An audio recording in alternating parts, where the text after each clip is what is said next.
दोस्तों काफी सारे लोग क्रिप्टो करेंसी बैन बिल को लेके काफी टेंशन में है और इसके बारे में मैंने जो आगे वीडियो बनाया उसमें लोग मुझे कमेंट करके पूछ रहे हैं कि सर इसके ऊपर और कुछ बताइए, मतलब कुछ हमें मतलब हम पैसे निकाल ले या फिर उसमें रहने दें, उसके बारे में लोगों को बहुत कंफ्यूजन है।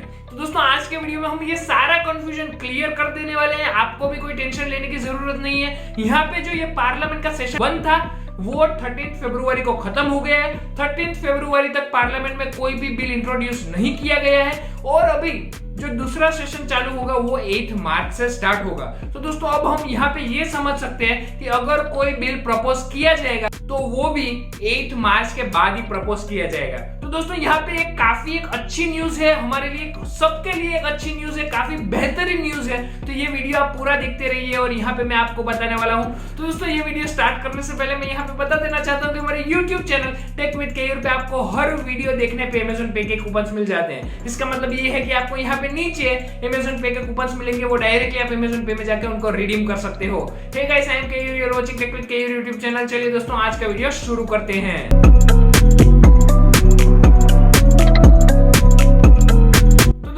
आपको बताया कि एक अच्छी न्यूज आ रही है, काफी बढ़िया न्यूज आ रही है। वो बढ़िया न्यूज ये है कि जो सुभाष चंद्र गर्ग जी है, आईएनसी कमेटी जो है, आईएनसी कमेटी अगर आपको पता नहीं है तो यहाँ पे मैं आपको बता दूं कि जो ये क्रिप्टो करेंसी बैन बिल, यहाँ पे जो ड्राफ्टिंग कमेटी थी, तो ड्राफ्टिंग कमेटी को आईएमसी बोलते हैं और आईएमसी के जो चेयरमैन थे सुभाष चंद्र गर्ग जी, उनका एक इंटरव्यू हुआ।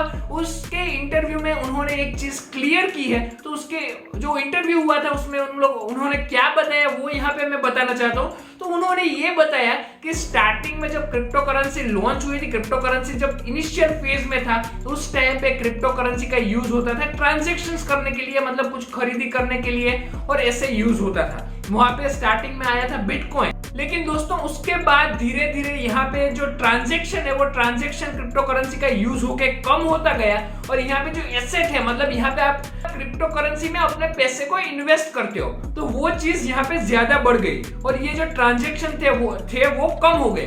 तो अब यहाँ पे हम बोलते क्या है, क्रिप्टो करेंसी। तो दोस्तों गवर्नमेंट यहाँ पे, मतलब सुभाष चंद्र गर्ग जी ने ये बोला कि इंडियन गवर्नमेंट, मतलब यहाँ पे बिल में भी उन लोगों ने स्पेशली ये चीज को कंसीडर किया है कि वो करेंसी की तरह नहीं यूज होना चाहिए। उसका मतलब ये है कि वो ट्रांजैक्शन में यूज नहीं होना चाहिए, लेकिन ट्रेडिंग तो डेफिनेटली कर सकते हैं। वहां पे ट्रेडिंग ना करने के लिए बिल में ऐसे ड्राफ्ट में कोई चीज मेंशन की गई नहीं है। तो दोस्तों बिटकॉइन को as a tradeable asset consider करना यहाँ पे बिल में उन लोगों ने मेंशन नहीं किया है। यहाँ पे ड्राफ्ट, उसका अभी तक ड्राफ्ट बना है, तो यहाँ पे ड्राफ्ट में वो तो कोई कंसीडरेशन में है ही नहीं। मतलब आप अगर बिटकॉइन या कोई भी क्रिप्टो करेंसी का ट्रेडिंग करते हो तो उसके बारे में उसके ड्राफ्ट में कुछ लिखा गया नहीं है। यहाँ पे सबसे इंपॉर्टेंट फोकस किस चीज पे दिया गया है, वो चीज ये है कि क्रिप्टो को करेंसी की तरह, मतलब लीगल टेंडर इंडिया में नहीं रहेगा। आप उससे ट्रांजैक्शन मतलब जो कर रहे हैं वो ट्रांजैक्शन को बैन किया जाएगा, लेकिन ट्रेडिंग तो अभी भी चालू रहेगी। तो ये दोस्तों यहाँ पे मैं क्लियर कर देना चाहता हूँ। यहाँ पे जो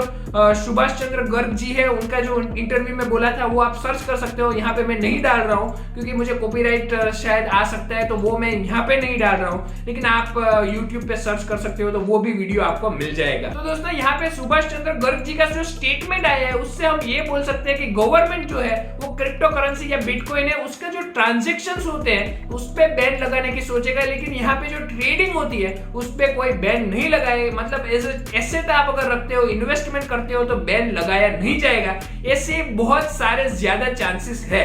तो दोस्तों क्रिप्टो करेंसी को as a tradeable asset treat करते हैं तो कोई प्रॉब्लम नहीं होनी चाहिए। यहाँ पे हमें पता चलेगा 8 मार्च को कि क्या गवर्नमेंट लॉस लाती है, रेगुलेशन लाती है या प्रोहिबिशन लाती है। लेकिन यहाँ पे ये एक चीज तो क्लियर हो गई है कि गवर्नमेंट का सिर्फ एक ही प्रॉब्लम है कि क्रिप्टो को करेंसी के तरीके से नहीं यूज करना है। आप उसमें इन्वेस्ट करो तो गवर्नमेंट को कोई प्रॉब्लम नहीं होगा। तो दोस्तों अगर ये बिल आ भी जाता है तो भी हम ट्विटर पे ट्वीट कर सकते हैं कि हमें इंडियन रुपीस से हम खुश हैं, लेकिन हमें crypto currency as a tradeable asset चाहिए। तो दोस्तों यहाँ पे सुभाष जी, जिन्होंने ये क्रिप्टो करेंसी बैन बिल को जो ड्राफ्ट कमेटी है उनको हेड किया है, तो यहाँ पे उन्होंने जो स्टेटमेंट दिया है उससे हमें एक उम्मीद की किरण हमें यहाँ पे देखने मिली है। और दोस्तों ये काफी अच्छी न्यूज है।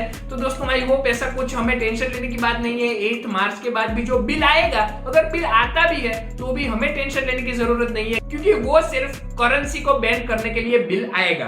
तो दोस्तों आप ट्रेड अभी भी कर सकते हो। यहाँ पे अगर आप ट्रेड कर रहे हो फिर भी आपको 3 to 6 मंथ्स, अगर बिल आया कुछ बैन हुआ तो भी आपको 3 to 6 मंथ्स का टाइम दिया जाएगा, उसमें आप वहां से लिक्विड में कन्वर्ट कर सकते हो। तो दोस्तों आई होप आपको सारी चीजें समझ में आ गई होगी यहाँ पे।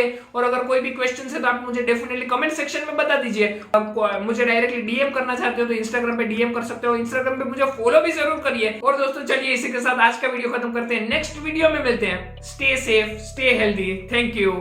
जय हिंद।